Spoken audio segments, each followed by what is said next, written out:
Amay sang anum katuig nga bata nga ginapasuni missing nagpasalamat matapos makita ang iya sini Bata. Si Zen Kilantang nakatutok sa sining report.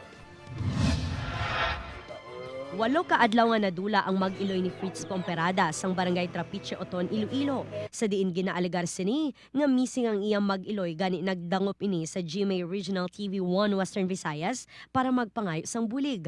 Apang Martes sini nga semana sang makitaan ng iya anum katuig nga bata. Ginlocate naman ng bata onde niya gimbilin. Dito naman na kita.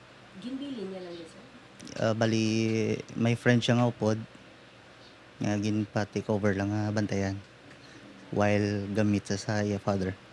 Matandaan nga nagpauli ang bana nga nagatrabaho sa luwasang pungsod kag sorpresahon sini kuntani ang iasawa kag bata. Nagpasalamat naman si Fritz sa One Western Visayas bangon nakabulig ang programa sa pagpangita sa iya bata.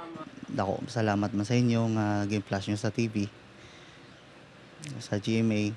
Thank you God.